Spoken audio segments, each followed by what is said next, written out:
Sir में दर्द है, नींद नहीं आ रही है, लेकिन कुरान का कानून यह है कि इन्नमल खमरु वल मैसिरु वल अंसाबु वल अज़लामु रिज्सुम मिन अमल शैतान। शराब और जुआ और बुतों के थान, आस्थानों के थान और फाल के तीर, ये सब की सब हराम है। एक कानून बना दिया कि शराब हराम है। अब आप कह लीजिए कि साहब हमें नींद नहीं आ रही है, टेंशन बहुत ज्यादा, इसलिए थोड़ी सी शराब पी लेते हैं, इसमें हमें फायदा है कि हमें नींद आ जाएगी। हमें उस कानून को मानना है, जो हराम है वो हराम है।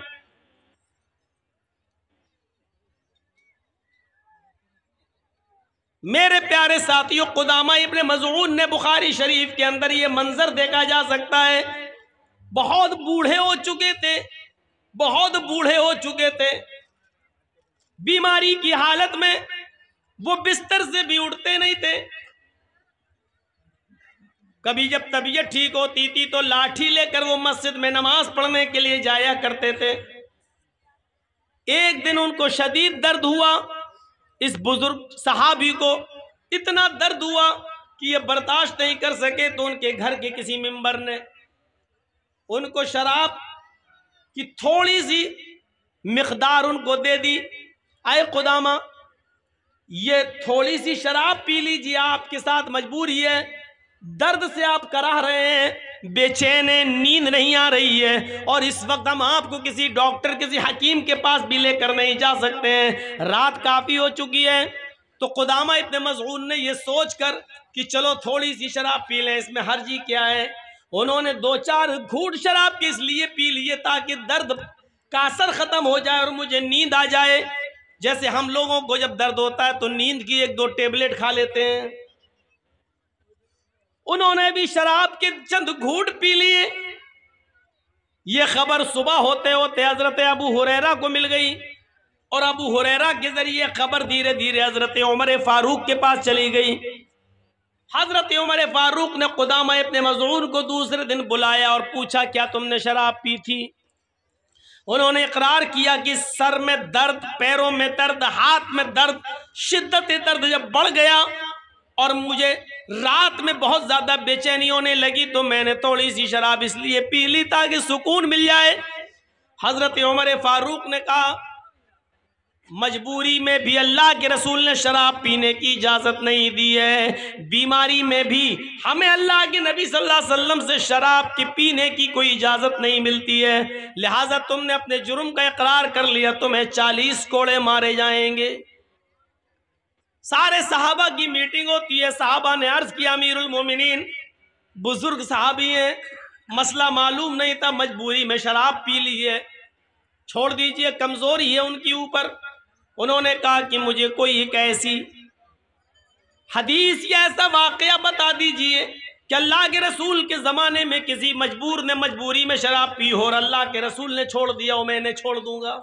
लेकिन किसी के पास ऐसी कोई दलील नहीं थी। हजरत उमर फारूक ने कहा, इनको कोड़े लगाए जाएं। फिर एक मीटिंग होती है साहबा की, तो उसमें ये तय होता है, अमीरुल मोमिनीन, कोड़े इनको लगा लीजिए, मैं मना नहीं कर रहा हूं, लेकिन 2-4-5 दिन की छूट दे दीजिए, मोहलत दे दीजिए, ताकि ये तबीयत इनकी खराब है, ये सही हो जाए। हाथ और पैरों में दर्द है, चलने फिरने के लायक नहीं है, थोड़ी सी ताकत आएगी तब आप इनको कोड़े मार लेना, 1 हफ्ते का मोहलत दे दो, 1 हफ्ते का टाइम दे दो। हजरत उमर फारूक कहते हैं, मैं इनको 1 हफ्ते का टाइम देने के लिए तैयार हूं, लेकिन अगर 1 हफ्ते से पहले मेरा ही इंतकाल हो गया और मैं इस दुनिया से चला गया और कयामत के दिन जब अल्लाह ने मुझसे पूछा कि तुम्हारे सामने एक मुजरिम आ गया था, फिर तुमने उसको सजा क्यों नहीं दी, उसको 40 कोड़े क्यों नहीं लगाए, जबकि मुजरिम ने अपने जुर्म को कबूल कर लिया, तो मैं अल्लाह ताला को क्या जवाब दूंगा? नहीं, इनको आज ही कोड़े लगाए जाएंगे।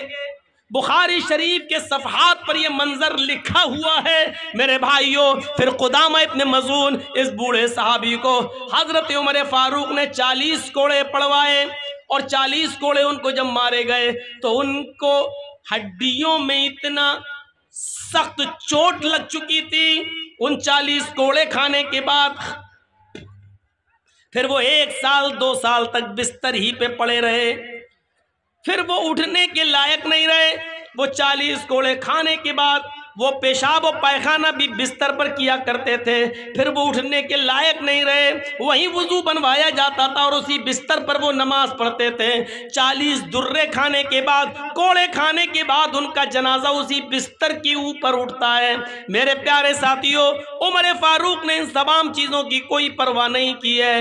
अंदाजा लगाइए, बीमारी में, मजबूरी के अंदर, जब दर्द बंद नहीं हो रहा था तो नींद आ जाए, इस मजबूरी में उन्होंने थोड़ी सी शराब पी ली।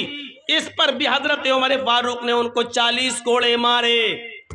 आज हमारा मौजूदा और नौजवान का तबका जरा सोचे और बताए, इंसाफ करे, क्या उसको ऐसी मजबूरी है? और मजबूरी है भी तब भी शराब जायज नहीं है। तो मैं कहना यह चाहता हूं कि ट्रैफिक नियम का उल्लंघन आप नहीं कर सकते, चाहे कोई साधन, कोई गाड़ी आ रही हो, नहीं, अगर रेड सिग्नल है तो आपको रुकना है, चाहे एक्सीडेंट हो या ना हो। इसी तरीके से कुरान ने जो नियम बना दिया, जो कानून बना दिया, वो हमें फॉलो करना है, चाहे उसमें हमारा फ़ायदा हो या ना हो, चाहे उसमें हमारा नुकसान ही क्यों ना हो, लेकिन उसको फॉलो करना है। ये याद रखिएगा, इस नियम को, इस उसूल को हम नहीं तोड़ सकते। हमारे लिए जायज नहीं है इस नियम को तोड़ना। हमारी समझ में आए या ना आए, हमें इस्लाम के हर कानून को मानना पड़ेगा। हमारी अक्ल में ये मोज़ों पर मसा किया जाता है, कहाँ किया जाता है आपको मालूम है? जब वुजू आप बना रहे हैं तो ये मोज़ों पर मसा करते तो ऊपर करते हैं, ऐसे अपने हाथों को तर करिए, और ये तरीका है, ये 5 उंगलियां इस तरीके से आप लाइए और यहाँ तक लाइए, टखने तक, ऐसे करके यहाँ तक, ये 5 उंगली यहाँ तक, ये आपका मसा हो गया। अकल क्या कहती है? अकल कहती है कि हम जमीन पर चलते हैं तो गंदगी, मिट्टी या गंदगी नीचे लगती है। जब हम जमीन पे चलते हैं तो कायदे से हाथ तर करके हमें नीचे फेरना चाहिए ताकि नीचे का हिस्सा पाक हो जाए। लेकिन अल्लाह के रसूल ने तर हाथ करके, हाथों को भिगोकर नीचे फेरने का हुक्म नहीं दिया, बल्कि ऊपर फेरने का हुक्म दिया है, ऊपर।